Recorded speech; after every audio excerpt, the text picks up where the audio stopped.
What's up, guys? So today we're talking about a fairly small muscle, but one that is very, very important for aesthetics as well as performance, the teres major. Now, this is often confused for the lats.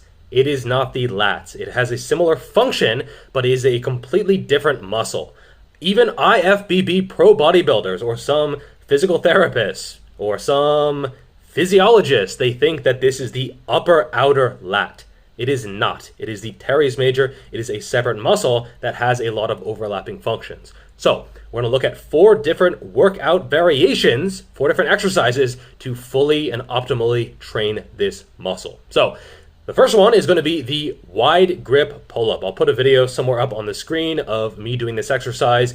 One thing you have to keep in mind, shoulder extension is when you are bringing your arm down from in front.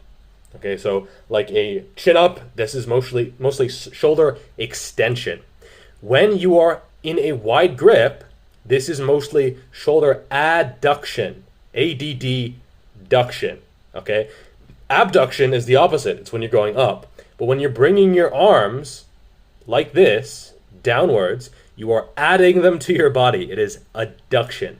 And this is going to preferentially target the teres major rather than the lat. So if you want to work on that upper outer back or the teres major, the wide grip pull-up is going to be a great option. For most people, I would say do the pull-ups at the beginning of your workout. You can do it on a pull day, on an upper day, full body, all are okay. But do them at the beginning of the workout because if you're fatigued, you might not be able to get so many reps. If you do this after rows, after curls, after pull downs, after a bunch of other stuff, you might not be able to get that many reps. Now, if you are super strong or maybe just super light and you can do 8 to 12 reps when you're already fatigued, I think you can put them basically anywhere in the workout. But if you're more of a beginner or if you're a little bit heavier or if you just fatigue very easily, like I apparently do, then you can just put them at the beginning. Number 2 is going to be the wide grip pull down. Now these are obviously pretty similar, but I actually prefer them for being able to feel the teres major work. You can play around with your shoulder position and practice on flaring the lats as you go up. This is a very specific skill, and I think to fully develop the teres major, it's important to be able to feel what your shoulders are doing.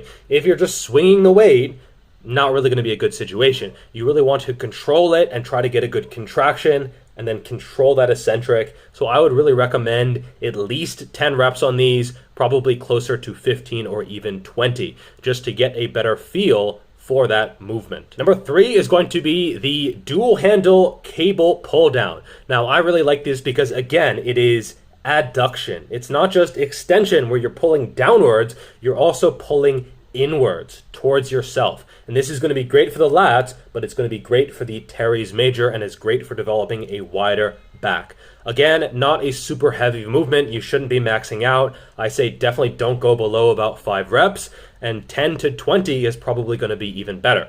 Plus, you can even do partials where you don't fully contract and you don't fully extend. So you're just sort of feeling the lats and the teres major contract in that position. I think that can be very, very effective for developing a mind-muscle connection and just developing the area in general. Now, for this movement, don't be too concerned about how much weight you're lifting. It really doesn't matter that much. It's more about feeling the squeeze, the pump, the contraction, etc. This isn't something to really max out on. Honestly, I don't even keep this in my workout log. I just go by feel and, practice to flare the lats and then contract, flare, stretch, contract, etc. Also play around with where exactly you are. You can sit forward a little bit, back a little bit. Both will give a slightly different feeling. You can stand, you can sit, both are going to be fine. And you can play around with the tempo, play around with the range of motion. But most important is just to feel the muscle working. This isn't like a powerlifting move at all. It's more of a bodybuilding move to put some meat on that upper back. For all of these movements, I would say use a mirror if you can. If you can look in the glass or in the mirror, you can actually see what your arms are doing, what your shoulders are doing, how your torso is inclined, etc. And you can actually see the muscle contract, which I think can actually help develop a mind-muscle connection. It's not 100% necessary, but I think it can absolutely help for most people. If you're a beginner, honestly, this video isn't really that important. If you can't do a few pull-ups already, this isn't really going to be that important. But I think if you're more advanced, and especially if you want to be a bodybuilder, this is a very important area to focus on because it is very important for aesthetics. And it's been said that bodybuilding competitions are won from the back. Number 4 is going to be the standing cable pullover. I did a full video on this before. I think using a rope is good, but using a bar where you're actually a little bit more internally rotated can give a little bit more tension away from the lats and towards the teres major. Again, for all of these, just feel the muscle working. If you feel it more with an underhand grip, feel free to use an underhand grip. Basically, whatever is best for you. Bodybuilding is something that is very individual, and you need to really find your own way, and I can give you some advice, some tips, but you really do need to experiment and see what is going to be optimal and ideal for you. Finally, it's worth noting that if you have a bum shoulder, all of these are going to be a little bit more stressful than a narrow grip variation, just because you're in a sort of flared out position and it can put more stress on the rotator cuff. So if you have a shoulder injury, you might want to just forget you ever watched this video. All right, that is all for the day. That is all for today. Make sure to like the video. It does help a ton, and I really appreciate it. Subscribe, notifications, etc. And I will see you in that next video. Peace.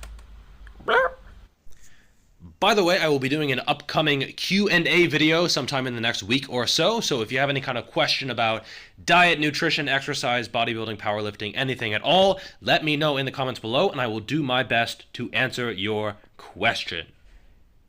Yeah. Peace.